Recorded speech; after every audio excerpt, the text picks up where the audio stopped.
श्रीमात्रे नमः।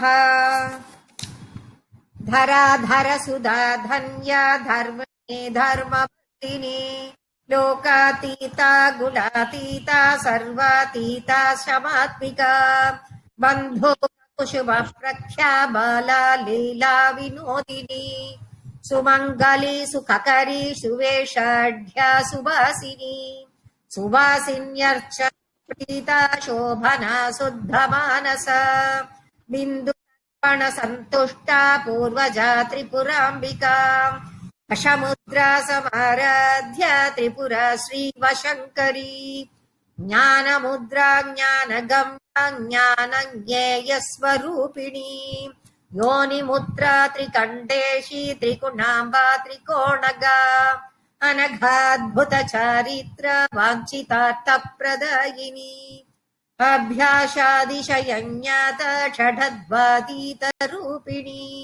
अव्याजकरुणामूर्तिरज्ञानध्वान्तदीपिका आभालगोपविदिता सर्वानुल्लङ्घ्य शासना श्रीचक्रराजनिलया श्रीमत्त्रिपुरसुन्दरी श्रीशिवा शिवसत्यैक्यरूपिणी ललिताम्बिका एवं श्रीललिता देव्या नाम्नां सहस्रकं जगुः इति श्रीब्रह्माण्डपुराणे उत्तरखण्डे श्रीहयग्रीवागस्त्य संवादे श्रीललिता सहस्रनामस्तोत्रं सम्पूर्णम्।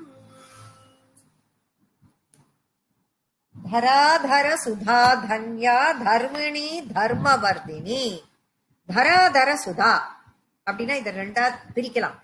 தரா அப்படின்னா பிருத்திவி, தரா அப்படின்னா பிருத்திவி. நம்ம தரன்னு சொல்லி தரையில உட்காருன்னு சொல்றோம் எல்லாருக்கும். அது நல்லா தெரிஞ்சது.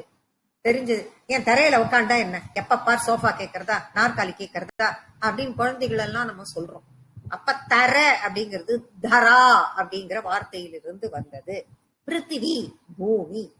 அப்ப பிருத்திவியின் ஸ்வரூபமாக இருக்கக்கூடியவள் அப்ப பூமி. அதுல இப்ப தரசுதா, அப்ப தரசுதா ரெண்டா பிரிக்கலாம்னு சொன்னோம். தரசுதா அப்படின்னா அப்ப பிருத்திவிக்கு தலைவனாக இருக்கக்கூடிய பிருத்திவிக்கு. அப்ப பூமிக்கு தலைவன் யாரு? இந்த பூமிக்கு தலைவனாக இருக்கக்கூடியவன் மலையான ஹிமவான். இந்த பூமிக்கே தலைவனாக இருக்கிறது யாரு அப்படின்னாக்க மலை. இந்த மலைதான் மலையான ஹிமவான். அப்ப தர சுதா அப்படின்னாக்க மகள் அப்படின்னா ஹிமவானின் மகள்.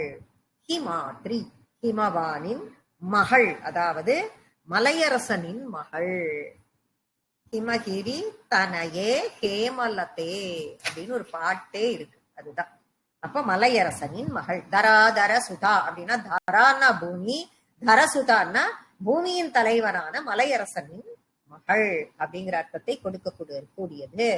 தன்யா, தன்யான தனம், தனஸ்வரூபமாக இருக்கக்கூடியவள். அவளே செல்வம். அப்புறம் என்ன ஸ்வரூபம்? அவளே செல்வம். அந்த செல்வத்தின் ரூபத்தில் இருக்கக்கூடியவள். தர்மிணி, தர்மத்திற்கெல்லாம் தலைவி. தர்மவர்தினி, அந்த தர்மத்தையே செய்பவள், தர்மமாகவே இருப்பவள், தர்மத்தையே தரக்கூடியவள், தர்மத்தை செய்ய வைப்பவள். இவ்வளவு அர்த்தம் அதற்குள்ள பொருந்தி இருக்கு. லோகாதீதா, லோகத்திற்கெல்லாம், லோக அதீதா அப்படின்னு பிரிக்கணும். லோகத்திற்கெல்லாம் அதீதமாக. அப்போ அதீதமாக இருக்கா அப்படின்னா என்ன? அதீதம்னா என்ன அர்த்தம் அப்படின்னு பார்த்தோம்னா, லோகம்னா உலகம்ங்கிறது எல்லாருக்கும் தெரிஞ்சது. அதீதம்னா என்னன்னா இந்த உலகத்தையும் இந்த அண்டங்களை எல்லாம் தாண்டி கடந்து இருப்பவள். அவளுக்கு என்ன எல்லை இருக்கு? அவளுக்கு ஏதாவது எல்லை இருக்கான்னா, அவளுக்குன்னு ஒரு பார்டர் இருக்கா? ஏதாவது இருக்கா? எல்லாவற்றையும் கடந்து இருப்பவள். லோகாதீதா. குணாதீதா, குண அதீதா, அந்த மாதிரி குணங்களை எல்லாம் கடந்து. என்ன குணம் அப்படின்னு பார்த்தாக்க கோபமா, அகங்காரமா, சந்தோஷமா, நவரசத்துல இருக்கக்கூடியதா? அதெல்லாம் கிடையாது. 3 குணம். என்ன? ராஜசம், தாமசம், சத்துவம் அப்படிங்கிற இந்த 3 குணங்கள். இந்த 3 குணங்களை எல்லாம் தாண்டி எல்லாவற்றையும் கடந்து இருப்பவள். லோகாதீதா, குணாதீதா, சர்வாதீதா அப்படின்னா எல்லாம் சொல்லிட்டே போலாம். இது கடந்திருக்கா, அதையும் கடந்திருக்கா, எல்லாவற்றிற்கும் அப்பாற்பட்டவள்னு சொல்லிண்டே போகக்கூடிய சர்வ அதீதா, எல்லாவற்றையும் கடந்து இருப்பவள். எத்தனை வர்ணனை பண்ணினாலும் அத்தனை வர்ணனைகளுக்கும் அப்பாற்பட்டவளாக அவள் இருக்கிறாள். சமாத்மிகா, சமாத்மிகான்னா ஷமாத், ஷா ஷா புஷ்பத்துக்கு வர ஷா, அது எல்லாரும் ஞாபகம் வச்சுக்கணும். அந்த ஷமா அப்படின்னு போட்டோம்னா, நீங்க க்ஷமான்னு போட்டீங்கன்னா மன்னிப்பு, பொறுமை அப்படிங்கிற மீனிங் ஆயிடும். அதனால ஷமாத்மிகா அப்படிங்கிற வார்த்தையை நம்ம போடும்போது சாந்தஸ்வரூபி, சாந்தஸ்வரூபிணியாக இருக்கக்கூடியவள். சாந்தமா நம்ம அவளை நினைச்சுண்டு இந்த ஸ்லோகத்தை ஸ்ரீமாத்ரே நமகன்னு சொல்லிட்டு அப்படியே ஆரம்பிச்சு நம்ம சொல்லிட்டே இருந்தோம்னா நம்ம மனசுக்குள்ள சாந்த ஸ்வரூபிணியாக அவள் ஆத்மஸ்வரூபத்தை அவள் நம்மளுடைய மனதிற்குள், நம்ம ஆத்மாவிற்குள் நாம பார்க்கறதுக்கு முடியும் அப்படிங்கறத சொல்றது. பந்தூக குசும பிரக்யா.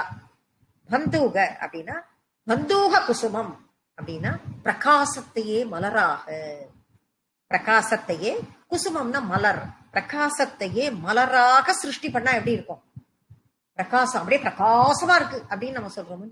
அதுவே ஒரு பூ மாதிரி இருந்தா அந்த பூ, அதுதான் அந்த பிரகாசத்தை சிருஷ்டி பண்ணோம்னா எப்படி இருக்குமோ அதுதான் பந்தூக மலர். அந்த பந்தூக மலர்ங்கிறது தான் பந்தூக ஜீவ மலர். அதுவும் அப்படியே வெளிர் நிறமாகத்தான் இருக்கும், வெளிர் சிகப்பு கலர்ல இருக்குமா. பாடலி புத்திரம்னு சொன்ன இல்லையா, பாதிரி புஷ்பம்னு, அந்த மாதிரி பந்தூக குசுமம் அப்படின்னாக்க வெளிர் சிகப்பு நிறத்தில் பிரகாசத்தையே மலராக வைத்தால் எப்படி இருக்குமோ அப்படி இருக்கக்கூடியவள். அந்த தேஜஸ், அந்த தேஜஸை மலராக வைத்தால் எப்படி இருக்குமோ அந்த மலரினால் அவளுக்கு நீ பூஜை பண்ணியானா பிரீத்தி அடைபவள். பாலா, இளமையான பாலா, ரொம்ப குட்டி பொண்ணு, கன்னியாகுமரியாக தோற்றம் அளிக்கக்கூடியவள் லலிதாம்பிகை. லீலா வினோதினி, அப்படி இருக்கிற சின்ன பொண்ணு என்ன பண்ணும்? விளையாடும். லீலைகள் தான் அவளுக்கு விளையாட்டு. எல்லா விளையாடல்கள், திருவிளையாடல்கள் நிறைய விளையாடும், அதை வினோதமா பண்ணும். அப்படி விளையாடல்களை எல்லாம் வினோதமாக பண்ணுவதில் சந்தோஷம் அடைபவள். சுமங்கலி, சுமங்கலியாக மங்களத்தை தரக்கூடியவள். சுவாசினிகளால் ஆராதிக்கப்படுபவள். சுமங்கலி. சுககரி, சுககரின்னா சுகம், சுகத்தை தரக்கூடியவள். சுவேஷாட்யா, சுவேஷாட்யா அப்படின்னா அழகா வேஷம் போட்டுருப்பா, அழகான வேஷத்தோட இருக்கக்கூடியவள்னு அர்த்தம். அழகான வேஷம் அவ போட்டு இருக்காளான்னா இல்ல, விதவிதமா நாம அவளை அழகுபடுத்தி பாக்குறோம்.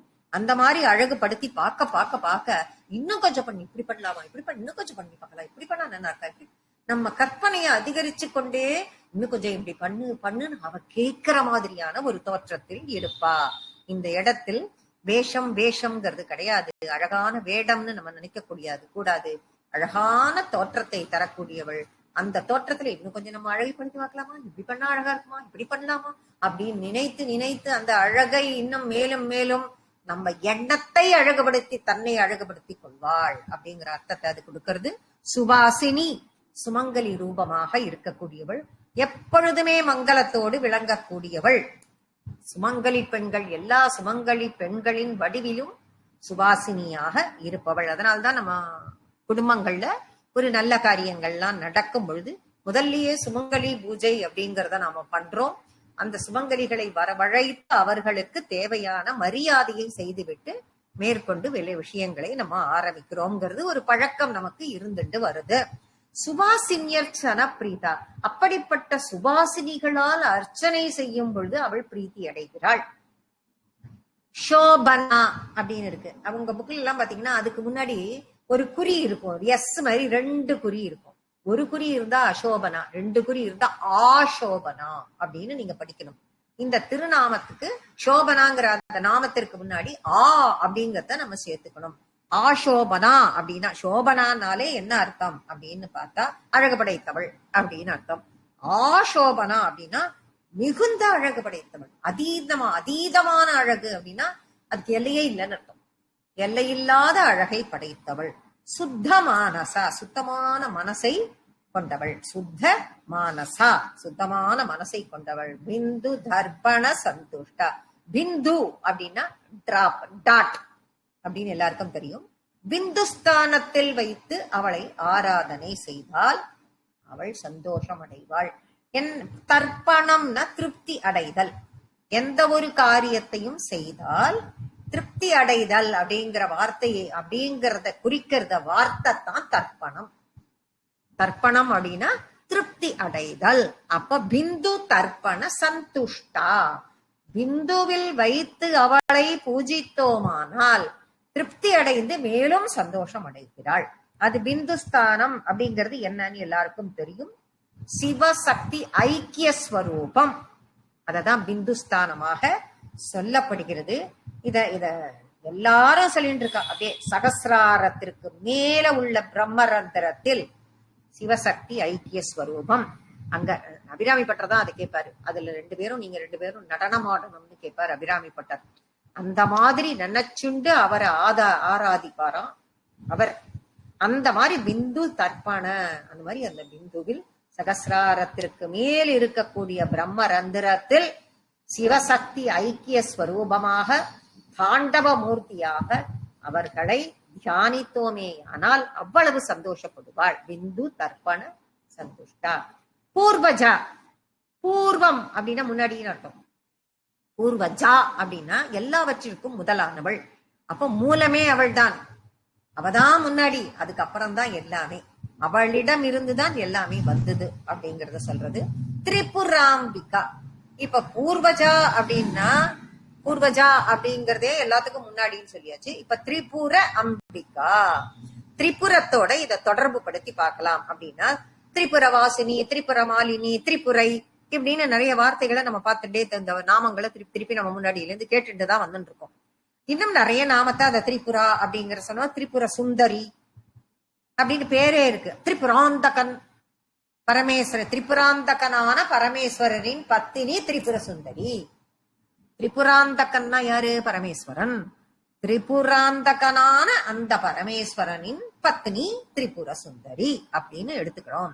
திரிபுராம்பிகா அப்படின்னா அம்பிகான்னா அம்மா. அம்பிகா அப்படிங்கிறது அம்மாங்கிற பொருளை கொடுக்கறதுனால திரிபுரத்தையும் தோற்றுவித்தவள் அப்படின்னு சொல்றோம். எந்த திரிபுரம்? எந்த திரிபுரத்தை? மூன்று மூன்று மூன்று மூன்று எத்தனை தொகுப்புகள் உள்ளதோ அத்தனையையும். அப்ப இதுக்கு முன்னாடி நாமம் என்ன? பூர்வஜா, எல்லாவற்றிற்கும் முதன்மையானவள். அப்ப மூத்தவள்னு வருது. எல்லாவற்றிற்கும் மூத்ததா இருந்தது எது அப்படின்னு பார்த்தா மனஸ்தத்துவம். ஆரம்பத்திலே இந்த உலகத்தினுடைய சிருஷ்டியில யோசிச்சோம்னா மனஸ்தத்துவம். அந்த மனஸ்தத்துவத்திற்கு முதலாக திரிபுரம், அதுக்கு மேல பிரம்மம். அத்திரிபுரம் அதுதான் பிரம்மம். பிரம்மம் அகம் தத்துவம். பிரம்மம் மேல இருக்கிறது பிரம்மம், அகம் நான், துவம் நீ அப்படிங்கிற மூன்றும் சேர்ந்தது. இந்த மூன்றுக்கும் நடுவில் இருக்கக்கூடிய அம்பிகாவாக, திரிபுராம்பிகாவாக இருப்பவள் பிரம்மம், அகம், துவம். இந்த மூன்றுக்கும் இடையில் இருக்கக்கூடிய திரிபுரையாக, திரிபுர அம்பிகாவாக அவள் இருக்கிறாள். தசமுத்ரா சமாராத்யா. தசமுத்ரா அம்பாளுக்கு ஆராதிக்கும் போது 10 விதமான முத்திரைகளால் ஆராதிக்கிறது அப்படின்னு ஒரு கணக்கு இருக்கு. அம்பாளை ஆராதனை பண்ணும்போது 10 விதமான முத்திரைகள், அதால அவளை ஆராதிக்கணும்னு ஒரு கணக்கு. அப்படி ஒரு யோக முத்திரைகள், அதால அவ ஆராதிக்கப்படுவாள். அதற்கு பல மார்க்கங்களும் இருக்கு. சில மார்க்கத்தை நம்ம எப்படி நம்ம நிறைய இப்ப அந்த முக்க பஞ்சசதி ஆகட்டும், லலிதா திருசதி ஆகட்டும், இது மாதிரி எல்லாம் நிறைய நம்ம அம்பாளை பத்தியே இப்போ கண்டினியூஸா நம்ம படிச்சுட்டு வர்றதுனால இந்த வார்த்தைகள் உங்க காதுல நிறைய விழுந்திருக்கும். தட்சிண மார்க்கம், வாம மார்க்கம், சவ்ய மார்க்கம் அப்படிங்கறதெல்லாம் உங்க காதுல இதெல்லாம் அப்படி கேட்டிருக்கு. ஓ, எங்கேயோ கேட்ட மாதிரி இருக்கேன்னாவது தோணும். இப்ப இந்த மயோக மார்க்கம் அப்படிங்கிறது இதெல்லாம் மார்க்கம். இப்படி பல மார்க்கங்கள். அம்பாளை எப்படி ஆராதிக்கிறது அப்படின்னா பலவிதமான மார்க்கங்கள். வழி, மார்க்கம்னா என்ன? வழி.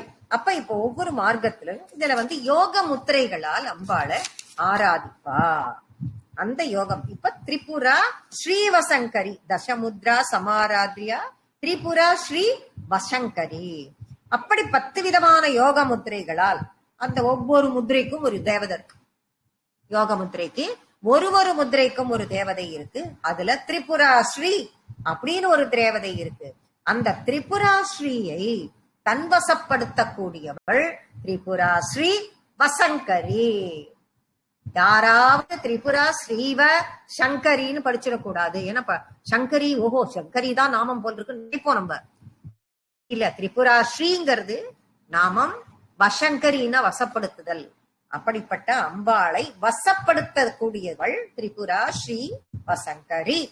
அப்ப 9வது முத்திரைக்கு அதிதேவதை அவள். யோக முத்திரையில் 10 கணக்குன்னு சொன்ன மொழியோ, அதுல 9வது முத்திரையின் அதிதேவதை திரிபுராஸ்ரீ. அவளை வசப்படுத்த கூடியவள். யோக முத்திரைகளாலான ஆராதனைகள்ல எல்லாத்தையும் அவள் ஏற்றிக்கொள்வாள் அப்படின்னு சொல்றது ஞான முத்ரா. அந்த மாதிரி ஞான முத்ரம், யோக முத்திரை, ஞான முத்திரை, தட்சிணாமூர்த்தி. ஞான முத்திரை தட்சிணாமூர்த்தியை பாத்தீங்கன்னா சின்முத்திரையில இருப்பார். அப்படின்னு தட்சிணாமூர்த்தி ஆள்காட்டி விரலும் இந்த பெரு விரலையும் சேர்த்துண்டா மாதிரி. இப்ப பகவத்கீதையை கூட கிருஷ்ணர் ஆரம்பிக்கும் போதே சின்முத்திரையோட தான் பேச ஆரம்பிச்சார் அப்படின்னு சொல்லிட்டு சொல்லப்படும். இப்படி ஒரு சைவ சித்தாந்தத்திற்கு ஒரு கணக்கு இருக்கு. ஒண்ணு ஆணவம், கண்மம், மாயை, இந்த 3 மலங்களையும் நம்ம விட்டுடணும். அப்பதான் இதெல்லாத்தையும் விட்டோம்னாதான் இந்த ஜீவனாகப்பட்டது பரமாத்மாவை போய் சேரும் அப்படின்னு ஒரு சைவ சித்தாந்தத்துல ஒண்ணு இருக்கு. அப்ப ஆள்காட்டி விரலும் பெருவிரலும் சேரும் பொழுது ஜீவ பரம ஐக்கியத்தை அது கொடுக்கும். ஜீவனும் பரமனும் அந்த ஐக்கிய நிலையை அது குறிக்கும். அதனால உயர்ந்து நிற்கும் 3 விரல் மலங்களை குறிக்கும். அதை விட்டு எடுத்துட்டு அது ஜீவனும் ஐக்கியமும் ஒன்னாயிடும், ஐக்கியமாயிடும் அப்படிங்கறத கொடுக்கறது அது ஞானமுத்ரா. ஞான கம்யா அப்படின்னா ஞானத்தை தரக்கூடியவள், ஞானத்தையே இருப்பிடமாக கொண்டவள். ஞானத்தை அவ தருவா. அவளுடைய இருப்பிடமே ஞானம். ஞான ஞேய ஸ்வரூபிணி. ஞானம்னா அறிந்து கொள்ளுதல், ஞானம்னா அறிவது, ஞேயம்னா அறியப்படுகிற. எதை நீ தெரிஞ்சுப்ப? ஞானம்னா அறிவது, சரி. எதை? ஞேயம் அறியப்படும் பொருள். அப்ப அறியப்படும் பொருள் எதுன்னு அறிவது ஞானம், ஞேயம். ஞான ஞேய ஸ்வரூபிணி. அப்ப அவளே ஞானமா இருக்கா. அவளே அந்த ஞானத்தை தேடி எந்த பொருள் எதை தெரிஞ்சுக்கணும்னு தேடக்கூடியவளாகவும் அவளே இருக்கிறாள். அப்ப நம்ம தேடி நம்மளோட எய்ம் என்னங்கிறதையும் அவளே நமக்கு காமிச்சு கொடுத்து, அந்த எய்முக்கு நீ போய் ரீச் ஆகணுங்கிறதையும் அவளே காமிச்சு கொடுப்பாள். அப்பேற்பட்ட ஸ்வரூபிணியாக இருக்கிறாள். யோனி முத்ரா. இப்ப யோக முத்திரைகள்ல யோனி முத்திரைன்னு ஒண்ணு உண்டு. அதுவும் யோனி முத்ரா அப்படிங்கறதும் அந்த யோக முத்திரையின் ஒரு கணக்கு. திரிகண்டேசி. 10வது முத்திரைக்கு திரிகண்டம்னு பேரு. 10ன்னு கணக்கு சொன்னோம்ல, அந்த 10வது முத்திரைக்கு திரிகண்டம். அப்ப திரிகண்டேசி அப்படின்னா திரிகண்ட முத்திரையின் தலைவி அப்படின்னு அர்த்தம். திரிகுணாம்பா, திரிகோணகா. திரிகுணாம்பா 3 குணத்திற்கு தலைவியாக இருக்கக்கூடியவள். திரிகோணகா 3 கோணமாகவும் இருக்கக்கூடியவள். இப்ப ஸ்ரீசக்கரத்தினுடைய மத்தியில பார்த்தோம்னாக்க திரிகோணம் கடைசியில ஸ்ரீசக்கரம் வந்துட்டே அதுல பாத்தீங்கன்னா அப்படி ஒரு முக்கோணமா வந்துட்டே இருக்கும். சிருஷ்டியின் முதலாவதாக இருப்பது திரிகோணம் அப்படின்னு சொல்லப்படுகிறது. அனகா அப்படின்னா துக்கமே இல்லாதவள், துன்பமே இல்லாதவள். அனகா அப்படின்னா துன்பமே இல்லாதவள். அத்புத சாரித்ரா. இது இத்து பூத்த சாரித்ரான்னு இருக்கும். அனகாத்புத சாரித்ரான்னு நம்ம படிக்கும் போது படிச்சோம். நடுவுல அந்த எஸ் மாதிரி ஒரு குறி இருக்கும், ஒரு குறி எஸ் இதுதான் குறி இருக்கும். அப்ப போட்டுக்கணும்னு நான் சொன்னேன் உங்ககிட்ட. அப்ப அத்புத சாரித்ரா அப்படிங்கிற வார்த்தையை அது கொடுக்கிறது. சாரித்ரான சரித்திரம், அத்புதன அற்புதமான சரித்திரங்களை படைத்தவள். அந்த அவளுடைய சரித்திரங்களை சொல்ல இனிமையாக இருக்கும். அதை சொல்வதை கேட்க கேட்க கேட்க இன்னும் இனிமையாக இருக்கும். கேட்பதையெல்லாம் கீர்த்தனங்களாக பாட இனிமையாக இருக்கும். அப்படி நவவித பக்திக்கும் உரியவளாக அவள் இருக்கிறாள். அற்புத சாரித்ரா. வாஞ்சிதார்த்த பிரதாயினி. வாஞ்சித அர்த்த பிரதாயினி அப்படின்னா நீ என்ன கேட்கிற? கேட்டதையெல்லாம் விட அதிகமா தருவா. கெட்டதை விட அதிகமாவா தருவா அப்படின்னா என்ன அர்த்தம்? அது என்ன கேட்டதை விட எப்படி அதிகமா தருவா? கேட்டதை கொடுத்தாலே போறாதா அப்படின்னு நாம நினைப்போம். அப்படி கிடையாதான். அவளுக்கு நம்ம எல்லாருமே குழந்தைகள். நம்ம குழந்தைகள் நம்ம கிட்ட கேட்கறது பாரு, அதுக்கு நிறைய கேட்கணும்னு தெரியலையே, இத்தனோண்டு போய் கேட்கறது பாரு, அதுக்கு இதெல்லாமும் தேவைதானே அப்படின்னு நமக்கு என்ன தேவையோ எல்லாவற்றையும் அவள் கொடுப்பவள். அதான் தாய், கொடுக்கக்கூடியவள். அவளை சரண் அடைஞ்சிட்டா போறோம். நமக்கு என்னென்ன தேவையோ எல்லாத்தையும் அவ பார்த்துப்போ. அபியாசாதிசயஞாதா. அபியாசம் அபியாச அதிசயஞாதா. அபியாசம் பண்றதுன்னு என்ன? பிராக்டிஸ் பண்றது. பிராக்டிஸ் செஷன் உண்டுன்னு நான் சொன்ன பாத்தீங்களா? அந்த மாதிரி பிராக்டிஸ் பண்றது. பிராக்டிஸ் பண்ணி பண்ணி பண்ணி பண்ணி தான் அவகிட்ட போக முடியும் அப்படிங்கறத கரெக்டா அவளே சொல்லிட்டா. நான் சொல்றதுக்கு முன்னாடி பிராக்டிஸ் பண்ணி பண்ணி பண்ணி அதன் மூலமாக மட்டுமே அவளை அடைய முடியும். அம்பாளை பத்தின உபாசனை நிறைய ரகசியம். அவளுடைய உபாசனைகளே ரகசியம், நிறைய வெளியில சொல்லக்கூடாது. இப்ப சொல்ல வேண்டியதை மட்டும் சொல்லியிருக்கு. அவ்வளவுதான். வெளியிலேயே சொல்லக்கூடாது. சொல்ல வேண்டியது மட்டும்தான் சொல்லியிருக்கு. இதுல கௌலாச்சாரம், சமயாச்சாரம், இந்த மந்திரங்கள்லாம் நிறைய இருக்கு. அதெல்லாம் பகிரங்கமா சொல்ல முடியுமான்னா சொல்ல முடியாது. அதெல்லாம் இருக்குங்கிறது உண்மை. அதனாலதான் சௌந்தரிய லகரியே கூட பகிரங்கமா மேடையில சொல்லக்கூடாது அப்படிங்கறது எல்லாமே இருந்தது. சிந்திக்கலாமா அப்படின்னு கேள்வி, அப்படி அதை பத்தி பேசலாமா அப்படின்லாம் ஒரு கொஸ்டின் இருந்துட்டுதான் இருக்கு இன்னி வரைக்கும். அதுக்கு பரமாச்சாரியாரும் நிறைய வியாக்கியானம் எல்லாம் கொடுத்திருக்காரு, எல்லாம் பண்ணியிருக்கார். அதை பத்தி நம்ம இங்க பார்க்க வேண்டாம். நம்ம லலிதா சகஸ்ரநாமத்திலேயே நாம எவ்வளவு நமக்கு சந்தோஷத்தை கொடுக்கக்கூடிய நாமங்கள் இருக்கிறதோ அத்தனையுமே அவள் நமக்கு கொடுத்து கொண்டே இருக்கிறாள். இப்படிப்பட்ட அம்பாளாகப்பட்டவள் பயிற்சியினால் அடையக்கூடியவள், அபியாசத்தினால் அடையக்கூடியவள். அபியாச அதிசய ஞாதா. முதல்ல எதுவே நமஸ்காரம் பண்றதே ஒரு அபியாசம் தான். நமஸ்காரம் பண்ணுவதுங்கிறதே நமக்கு முதல்ல சரியா பண்ண தெரியாது. அதையே ஒழுங்கா பண்ணணும். ஒரு 10 தடவை பண்ணும் பொழுது திரும்ப திரும்ப, ஏன் குழந்தைகளா நமஸ்காரம் பண்ணுப்போ, பெரியவா வந்திருக்கா போய் நமஸ்காரம் பண்ணுப்போ, சாமிக்கு போய் காத்தால் நமஸ்காரம் பண்ணிட்டு வாப்போ அப்படின்னு திரும்ப திரும்ப சொல்றமே எதுக்கு? அதுக்கு பழக்கம் வரணும்ன்றதுக்காக மட்டுமல்ல, நமஸ்காரம் பண்றதையே சரியா பண்ணணும் அப்படிங்கிறதுக்காக. அதுவே சரியா வரணும். இப்படி மெல்ல மெல்ல மெல்ல மெல்ல கத்துண்டு அத அபியாசம் பண்ணிண்டு பண்றதுல சரியா நம்ம பண்ணும்பொழுது அம்பாள் ரொம்ப சந்தோஷப்படுவாள். இதுதான் ஜபே ஜல்பன்னு பாடுவார் ஆதிசங்கரர். எந்த ஜபம்? முதல்ல ஜல்பம்னா வளர்றது. முதல்ல எல்லாத்தையும் வளரி வளரி வளரி வளரி அப்புறம் அந்த நாக்க கண்ட்ரோல்ல வந்து அதுக்கப்புறம் அந்த நாக்கு திருந்தி சரியான முறைக்கு எல்லாம் வரும். அதுதான் ஜபே ஜல்ப. ஜபம் போது வளரி வளரி. அதனால அவ கோச்சுக்க மாட்டா. அது குழந்தை ட்ரை பண்றது, இந்த குழந்தை நம்ம குழந்தை அபியாசம் பண்றது. அச்சிச்சோ அது கோச்சுக்க வேண்டாம், அதுக்கு நன்னா வரும்னு நமக்கு அனுகிரகம் பண்ணுவா, நமக்கு நன்னா வரணுங்கிறதுக்கு. ஆனா முயற்சி மட்டும்தான் உன்னுடையதாக இருக்க வேண்டும். நமக்கு வரல நீ எழுந்து ஓடக்கூடாது.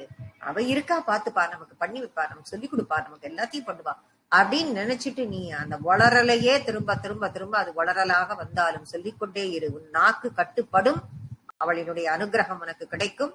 அதை கட்டுப்பட வைத்து தன் நாமத்தை திருப்தியாக கேட்டு சந்தோஷப்படுபவள் அவள். அபியாச அதிசய ஞாதாங்கிறதுக்கு இவ்வளவு அர்த்தம். இன்னும் நிறைய இருக்கு. ஷட் அத்வாதீத ரூபிணி, ஷடத்வாதீத ரூபிணி.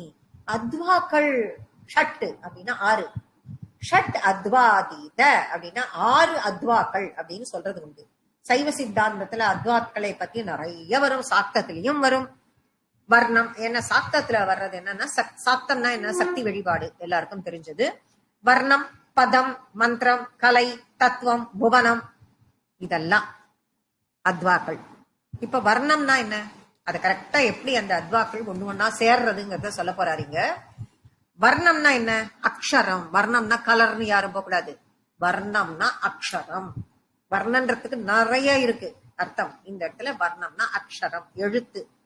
அப்ப பீஜாட்சரம் அப்படின்னு அதுக்கே வர்ணத்திற்கு தனி பெயர், எழுத்து உண்டு. இப்ப சாதா பொதுப்படையாக 51 அக்ஷரங்கள் இருக்கு. அதுதான் மாத்ருகா வர்ணங்கள் அப்படின்னு பேரு. மாத்ருகா வர்ணம் அப்படின்னு பேரு 51 அக்ஷரத்திற்கு. இந்த வர்ணங்கள்லாம் தனித்தனியா இருக்கிறது ஒரு அத்வா. அதுதான் வர்ணம் அப்படிங்கிறது ஒரு அத்வா. இப்ப வர்ணங்களை சேர்த்து, வர்ணங்கள்னா என்ன, எழுத்து. இந்த எழுத்துக்களை சேர்க்கும் பொழுது ஒரு பதம், ஒரு வார்த்தை உண்டாருது, ஒரு பதம். அந்த பதம் வந்து 2வது அத்வா. மொத்தம் 6 அத்வான்னு சொன்னால இது 2வது அத்வா. 3வது அத்வா என்ன, இப்ப 2, 3, அதாவது 2வது 3வது அக்ஷரங்கள் சேரும் போது ஒரு பதம் கிடைக்கிறது, அது 2வது அத்வான்னு சொல்லிட்டோம். பதங்களை எல்லாம், இப்ப பதங்கிறது வார்த்தை, வார்த்தைகளை எல்லாம் ஒன்னா கோக்குறோம். ஒன்னா கோக்கும் பொழுது மாலை மாதிரி கோத்துட்டே வரும். இப்ப வார்த்தைகளை எல்லாம் மாலை மாதிரி கோத்துட்டே வரும்பொழுது ஒரு மந்திரம் கிடைக்கும், ஒரு சென்டென்ஸ் கிடைக்குமா, அதை இங்க மந்திரம்னு சொல்றா பாருங்க. அப்ப அந்த சென்டென்ஸ், அந்த வேல்யூபிளான சென்டென்ஸ் அது. அப்ப அந்த சென்டென்ஸ நம்ம பேசக்கூடிய, அந்த வார்த்தைகளை கோக்கக்கூடிய சென்டென்ஸ் அவ்வளோ வேல்யூபிள், மந்திரம் என்று சொல்லக்கூடியது. அப்ப நம்ம யூஸ் பண்ற சென்டென்ஸ் எல்லாம் எப்பேற்பட்டதா இருக்கணும் அப்படிங்கறத அவ மனசுல யோசிச்சுக்கணும். அந்த மந்திரம்ங்கிறது தான் 3வது அத்வா. இப்ப மந்திரங்களை எல்லாம் சரியாக வகைப்படுத்தணும். இப்ப மந்திரங்கள் அப்படியே குரூப்பா கிடைக்கிறது. இதையெல்லாம் சரியா வகைப்படுத்தும் பொழுது அது ஒரு கலை. அதை வகைப்படுத்துவதே ஒரு கலை, வகைப்படுத்தியதும் ஒரு கலை கிடைக்கும் நமக்கு. அந்த கலை 4வது அத்வா. இந்த கலையிலிருந்து கிடைக்கக்கூடிய அந்த கலைக்குள்ள உட்பொருள், அந்த உள்ள இருக்கிற பொருள் என்ன, அந்த சாரம், அந்த ஜூஸ்ன்னு சொல்றமே அது அது ஐந்தாவது அத்வாவான தத்துவம். இப்ப இந்த தத்துவங்களை எல்லாம் ஒன்னா சேர்க்கணும். இந்த தத்துவங்களை எல்லாம் ஒன்றாக சேர்த்து பார்த்தால் தான் நமக்கு கிடைப்பது புவனம் என்கிற ஆறாவது தத்துவம். அத்வ என்ற வழி அல்லது மார்க்கம், 6 அத்வாக்களின் வழிகளில் அம்பாளை வழிபடலாம். வர்ணத்தின் மூலமாக வழிபடலாம், பதங்களின் மூலமாக வழிபடலாம், மந்திரங்களின் மூலமாக வழிபடலாம், கலையின் மூலமாக வழிபடலாம், கலையின் உட்பொருளாக வழிபடலாம். இவை எல்லாவற்றையும் சேர்த்து புவனமாக அம்பாள், இந்த உலகமே நீதாம்மா, ஜெகஜனனி அப்படின்னு அப்படியும் அவளை வழிபடலாம். இப்படி அவளை வழிபடுவதன் காரணமாக சந்தோஷமடைகிறாள் ஷடத்வாதீத ரூபிணி, அவ்வியாஜ கருணாமூர்த்தி. அப்படின்னா பாரபட்சமே, பார்ஷியாலிட்டியே இல்லாம எல்லார்கிட்டையும் கருணை காட்டுறவர். இவன் 4 திட்டிட்டு போவான், இவன் கொஞ்சம் உனக்கு எல்லாம் பண்ணுவான், அலங்காரம் பண்ணி உன்னை அழகு பார்த்துட்டே இருப்பான். நேரம் போறது தெரியாது, காலம் போறது தெரியாது, ஒன்னும் தெரியாது. அவளுக்கு எல்லோரும் ஒருத்தரே. இப்படி இவா வேண்டியவா இவா வேண்டாதது பாரபட்சமே இல்லை. அஞ்ஞான துவாந்த தீபிகா, அஞ்ஞான துவாந்த தீபிகா, அஞ்ஞானம் என்னும் இருட்டில் தீபமாக இருக்கிறாள். அஞ்ஞானம் என்னும் இருட்டில், அஞ்ஞான அத்வாந்த தீபிகா, அஞ்ஞானம் என்னும் இருட்டில் வெளிச்சமாக பிரகாசமான மொழியாக இருக்கிறாள். அந்த ஸ்திமிரமிகிற தீப நகரி அப்படின்னு இதுதான் ஆச்சாரிய சுவாமிகள் கொடுத்தார். அந்த இதுல சௌந்தரிய லகரியில அந்த ஸ்திமிரமிகிற தீப நகரி, அப்படி அது இருட்டுக்குள்ள இருக்கும் பொழுது ஒரு தீபமே நகரமாக வந்தா மாதிரி இருக்கியேமா நீன்னு சொல்லிட்டு சொல்லி பாடுறார். பண்டாசுரவதத்தப்ப தேவி மகாத்மியமா இதேதான் சொல்றது. 9 வயசு பாலா ஓடி வந்தாலும் ஆபால கோப விதிதா, ஆபால கோப விதிதா. பண்டாசுரவதம் தேவி மகாத்மியத்துல சொல்றது. பாலா 9 வயசு. ஏன் இதுலயும் தான் சொல்றது, இதுலயே லலிதா சஷ்டாமத்திலயும் முன்னாடி பண்டாசுரவதம் வருது. பாலா ஓடி வரா, குழந்தை அவ்வளவுதானே அனுப்புறா. அந்த குழந்தைய ஓடி வரும்பொழுது பண்டாசுரனுடைய பையன்கள் 30 பேரு, அவளை எல்லாரையும் வதம் செய்தாள். இதற்கேற்ற ஆபால கோப விதிதா அப்படின்னு சொல்றோம். இப்ப ஆபாலன்னா குழந்தைகள், பாலகர்கள் குழந்தைகள். கோப அப்படின்னா கோபாலன் ஆகிய பகவான். கோபன்னா கோபம்னு நினைச்சுட்டு, கோபம் கிடையாது.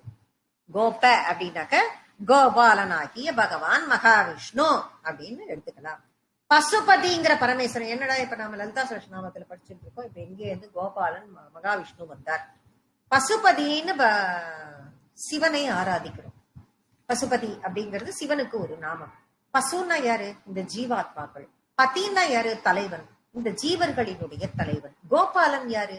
அதே தானே, ரெண்டும் தானே, ஜீவர்களின் பதி அப்படின்னு சொல்றோம். கோபாலனுக்கும் சிவனுக்கும் பொருந்தக்கூடிய நாமம் அது. அப்போ கோபால குழந்தையாகிய பாலா தொடங்கி விஷ்ணுவாகவும் சிவனாகவும் இருக்கக்கூடிய கோபால வடிவமாக ஆபால கோப விதிதா இருக்கிறாள். எல்லாமாகவும் அவளே இருக்கிறாள். சர்வானுல்லங்கிய சாசனா, சர்வ ஆனுல்லங்கிய சாசனா, எல்லா விதமான சாசனங்களையும் உல்லாசமாக ஏற்படுத்தக்கூடியவள். ரொம்ப விளையாட்டா லீலையா எல்லாத்தையுமே தீர்மானிக்கிறவை அவளேதான் தீர்மானிப்பவா. அவ போட்ட இதை கட்டளை யாராலையும் மீற முடியாது. சாசனம் எழுதிட்டான்னு அர்த்தம். சாசனம் எழுதிட்டாக்க அதுதான் போட்ட ரூல் அப்படின்னு அர்த்தம். ஸ்ரீ சக்கரராஜ நிலையா, ஸ்ரீ சக்கரத்தில் எப்பொழுதும் கடைசி தொகுப்பு நாமாக்களுக்கு அங்க வந்துட்டோம். பாலாவாக சிறுமியாக இருக்கக்கூடியவள், எல்லா ஜீவனுக்கும் தலைவியாக இருக்கக்கூடியவள், இந்த ஜகத்தை சிருஷ்டி பண்ணவள், இப்படி எல்லாத்தையும் லீலை செய்து கொண்டு இருப்பவள், எல்லாத்திற்கும் இருப்பவள். எங்க இருக்கா அப்படின்னா அவளுடைய இருப்பிடம் ஸ்ரீ சக்கர ராஜ நிலையா. அப்ப அம்பாளியுடைய ரதத்துக்கே ஆரம்பத்துல ரதத்தை பத்தி எல்லாம் நம்ம பார்த்தோம். ஸ்ரீ சக்கரராஜ ரதம் அப்படின்னு பேரே. சக்கரராஜ ரதாரூடா அப்படின்னு படிச்சோம் நம்ம. அப்படின்னு ஒரு நாமம் ஆரம்பத்துல வந்தது இல்ல. அப்ப ஒரு பக்கம் யாரா வரா? மந்திரினி வரா. இன்னொரு பக்கம் யார் வரா? வாராகி வரா. மந்திரினிக்கும் வாராகிக்கும் நடுவுல, இந்த மந்திரினிங்கிறது யாரு? ஷியாமளி. அவ 2 பேருக்கும் நடுவுல சக்கரராஜ ரதத்தில் அம்பாள் வீற்றிருக்கிறாள் லலிதாம்பிகை. அதை தனது நிலையமாக வச்சிருக்கா. ஸ்ரீசக்கர வடிவத்தில் ஆவாகனம் ஆகி இருப்பவள் அவள். ஸ்ரீமத் திரிபுர சுந்தரி, திரிபுர சுந்தரியாக திரிகோணங்களுக்கு நடுவில் திரிகோணங்களால் ஏற்பட்ட பிந்துஸ்தானத்தில் வாசம் செய்யக்கூடியவளாக, திரிபுரங்களை எரிக்கக்கூடியவளாக, திரிபுரங்களை எரிக்கக்கூடியவள்னா என்ன அர்த்தம்? நம்முடைய மும்மலங்களை எரிக்கக்கூடியவளாக, ஞான வடிவிடலாக, எல்லாமாக இருப்பவள் ஸ்ரீ சிவா, சிவஸ்வரூபமாக, சிவாவாக. சிவா என்று சொன்னால் அப்பயே சொல்லியிருக்கேன் நானு, சிவா அப்படின்னு சொன்னாலே சிவை அப்படின்னு பெண் ஸ்வரூபம். அம்பாளத்தான் சிவா அப்படின்னு சொல்றோம். சிவ என் அப்படின்னு சொன்னாதான் ஆண் ஸ்வரூபம். சிவா அப்படின்னு அதே நெடில் ஆயிடுத்துன்னா அது பெண். சிவ அப்படின்னா அது ஆண், ஆண் ஸ்வரூபம். ஆண் நீட்டிட்டாலே பெண் பாலை குறிக்கும். அப்ப வைத்தியநாதராக இருக்கக்கூடிய அந்த சிவன் உலகத்துக்கே மருந்து, அந்த சிவனுக்கே மருந்து அம்பாள். அதனை குறிக்கும் வாக்கியம். இதெல்லாம் ருத்ரத்துல இருக்கு. சிவனுடைய தர்மபத்னி மட்டுமல்ல, சிவனுடைய ஆணையாக, ஆற்றலாக இருக்கக்கூடியவள் சக்தி. சக்தி இல்லையேல் சிவம் இல்லை அப்படின்னு நம்ம நிறைய சொல்லிட்டேதான் இருப்போம். அந்த சக்தியாக இருப்பவள் ஸ்ரீ சிவா, சிவசக்தி ஐக்கிய ரூபிணி. சிவனும் சக்தியும் ஒன்றாக இருக்கக்கூடிய ஐக்கிய ஸ்வரூபிணி. இத்தனை நாமத்தையும் பார்த்துட்டோம். கடைசி நாமமாக லலிதாம்பிகா. அப்ப ஸ்ரீமாதாங்கிற முதல் நாமத்தில் இருந்து ஆரம்பித்து லலிதாம்பிகாங்கிற 1000வது நாமத்தை நம்ம கொண்டு முடிக்கிறோம். அந்த இடத்துல அவ என்ன பண்ணினா, இத்தனையும் சொல்லி எல்லாவற்றிற்குமாக லலிதாம்பிகா அப்படின்னு அவள் கையெழுத்து போட்டதாக அந்த நாமம் இருக்கிறது. சிருஷ்டி, ஸ்ருதி, லயம், திரோபாவம், அனுகிரகம் எல்லாம் ஒன்று சேர்ந்து பஞ்சகிருத்திய பராயணாவாக இருக்கக்கூடியவளை குறிக்கக்கூடிய அந்த நாமம் ஸ்ரீ லலிதாம்பிகா அப்படிங்கக்கூடிய அந்த கடைசி நாமம். இப்போ இதுக்கு ஆனா இதனுடைய பலன் பாத்தீங்கன்னா, இப்ப எல்லாத்துலயும் பலஸ்ருதிங்கிறது கொஞ்சமா தான் இருக்கும். இதுல பாத்தீங்கன்னா சஹஸ்ரநாமம் மாதிரி அதுவும் இருக்கும். அதனால அது பலஸ்ருதிங்கிறது நம்ம பலனை கேட்டு தெரிஞ்சுட்டு இதுக்காக படிக்கிறோம், நம்ம எதுவும் படிக்க வேண்டாம். எல்லாமே அம்பாளுக்காகன்னுட்டு பலன் நமக்கு தேவையில்லை. சகஸ்ரநாமத்தை மட்டும் நம்ம தினமும் சொல்லிண்டே இருக்கிற மாதிரி இருப்போம். அதுல கடைசியாக பூர்த்தி வாக்கியமாகப்பட்டது பிரம்மாண்ட புராணே உத்தரகாண்டே ஸ்ரீ ஹயக்ரீவ அகஸ்திய சம்வாதே ஸ்ரீ லலிதா சகஸ்ரநாமம். பிரம்மாண்ட புராணத்தில் உத்தரகண்டத்தில் ஹயக்ரீவரும் அகஸ்தியர் இவர்கள் இருவருடைய சம்பாதே உரையாடலாக இந்த லலிதா சகஸ்ரநாமம் என்னும் ஸ்தோத்திரம் அமைந்திருக்கிறது. அது என்று பூர்த்தி அடைகிறது. பூர்த்தி அடைய வைத்து அம்பாளுக்கு நமஸ்காரம், அவளுடைய அனுகிரகம் எல்லாருக்கும் கிடைக்கட்டும்னு சொல்லி இன்னைக்கு கிளாஸ நம்ம பூர்த்தி பண்ணிக்கிறோம். அற்புதமாக கிளாஸ் நம்ம சங்கல்பம் பண்ணி ஆரம்பிச்சுட்டதுக்கு அம்பாளினுடைய அனுகிரகத்தோட நம்ம இன்னைக்கு முடிச்சிருக்கோம். ஸ்ரீ மாத்ரே